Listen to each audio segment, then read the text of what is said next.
ایک خاتون کے ساتھ زیادتی ہو گئی تھی اور ملی نامی لڑکا تھا جس نے یہ کارروائی ڈالی تھی اور اس کو بعد میں پولیس نے گرفتار کر لیا تھا. ان دنوں بہت زیادہ جو ہے نا خواتین کے حقوق کے بارے میں بہت زیادہ جو CCPO ہمارے تھے غلام محمود ڈوگر انہوں نے سختی کر دی تھی اور اسی دوران ہنجروال کے علاقہ میں ایک ماں اور بیٹی کے ساتھ بھی زیادتی کا کیس جو ہے نا ہوا اور یہ بہت زیادہ ہائی لائٹ ہوا. اور آپ یقین کریں کہ 24 گھنٹے کے اندر جاوید صدیق صاحب نے جو ہے نا ملزمان کو گرفتار کیا اور CCPO لاہور جو تھے غلام محمود ڈوگر انہوں نے ان کو شاباش دی, تعریفی سند دی اور انعام کے ساتھ جو ہے نا ان کو نوازا. ناظرین, اس شخص کی جو سب سے بڑی ایک بات جو تاریخ میں لکھی جائے گی نا وہ یہ تھی کہ انہوں نے ایک اپنی پالیسی بنائی تھی, اوپن ڈور پالیسی. وہ کیا تھی؟ سائلین کے لیے جو ہے نا ان کے دفتر کے دروازے 24 گھنٹے کھلے رہتے تھے.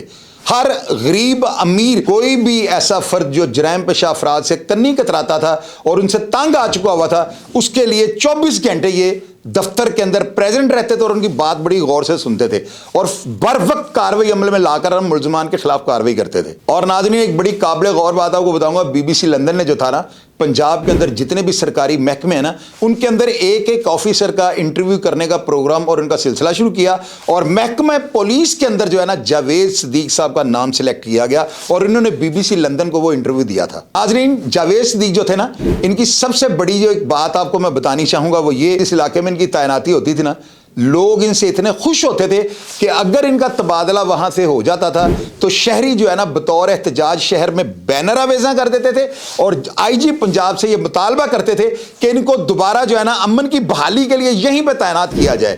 اور یہ بڑی کریڈیبلٹی کی بات ہے, میں اس کو خراج تحسین پیش کروں گا. ناظرین, جہاں پر بھی یہ SHO رہ کر جاتے تھے نا یا بطور DSP کام کرتے تھے ان کو پبلک کی ڈیمانڈ پر, یہ کتنی بڑی بات آپ کو بتا رہا ہوں, دوبارہ وہاں پہ تعینات کیا جاتا تھا. اور اب جانتے ہیں کہ یہ کہاں کہاں کس کس پوسٹ پہ تعینات رہے. 6 دفعہ SHO چونگ, 4 دفعہ SHO ستو قتلہ, 2 دفعہ SHO گلشن راوی, 4 دفعہ SHO شاد باغ. یہ 3 سال جو DSP اقبال ٹون CIA میں بھی کام کرتے رہے, 2 دفعہ DSP کوتوالی کے عہدے پر بھی یہ تعینات رہ چکے ہیں, 1 دفعہ یہ DSP آپریشن چونگ بھی رہ چکے ہیں, DSP اسلام پورہ کے فرائض بھی انہوں نے ڈیوٹی پہ انجام دیے ہیں, DSP برکی بھی یہ تعینات رہ چکے ہیں, DSP گلشن راوی آپریشن بھی رہ چکے ہیں, اس کے علاوہ DSP سمن آباد بھی رہ چکے ہیں اور اس کے علاوہ DSP اسلام پورہ بھی تعینات رہ چکے ہیں. ناظرین, آج یہ ریٹائر ہو چکے ہیں. آپ یقین کریں کہ میں اس شخص کے بارے میں اتنا کچھ جانتا ہوں کہ شاید کسی بھی شخص کو اتنا پتہ نہ ہو, چونکہ میرا بھی انہی معاملات میں ساری زندگی گزر چکی ہے. جاوید صدیق جو ہے نا محکمہ پولیس کے لیے ایک لیجنڈ ہیں, ڈیڈ آنیسٹ آفیسر تھے اور ان کی تفتیش کو جو ہے نا بڑے سے بڑا افسر اور عدالتیں بھی منو عین تسلیم کرتی تھیں کہ یہ شخص جو ہے نا نہ بے ایمان ہے, نہ بددیانت ہے اور نہ ہی نیت کا کھوٹا ہے. اور ناظرین, امیر اور غریب کو مساوی بالکل رکھ کر جو ہے نا یہ ترجیحات دیتے تھے اور ان کی نظر میں کوئی کمزور اور کوئی طاقتور جو ہے نا وہ عقل کل یا طاقتور نہیں ہوتا تھا. انہوں نے ہمیشہ ہر تفتیش کو جو ہے نا وہ ایک دائرے کے اندر رہ کے کیا, پولیس مقابلوں کے یہ خلاف تھے. انہوں نے ہمیشہ تفتیش جو ہے کی ہے اور ملزمان کو جیل بھیجا ہے. بے شک عدالتوں انہوں نے چھوڑ دیا جو بھی ان کے ساتھ ہوا, لیکن یہ پولیس مقابلوں کے خلاف تھے. اور ناظرین, آخر میں جاوید صدیق صاحب کو جو ہے نا سلیوٹ پیش کرتا ہوں اور میں خراج تحسین پیش کرتا ہوں کہ ایسے لازوال پولیس افسروں کی جو ہے نا محکمہ پولیس میں بڑی کمی ہے. اللہ تعالیٰ ان کو اپنی حفاظت میں رکھے اور اللہ تعالیٰ ان کو ہر میدان میں کامیابی دے.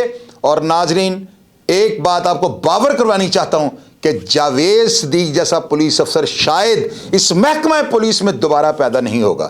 میرا پروگرام دیکھ اگر آپ کو پسند آئے یا میری کسی کی ہوئی بات پہ آپ تنقید کرنی چاہیں, بالکل آپ کمنٹ باکس میں آئے گا اور میں ہمیشہ کی طرح آپ کو رپلائی کرنے کی کوشش کروں گا. اپنا ڈھیر سارا خیال رکھیے گا جی. پاکستان زندہ باد.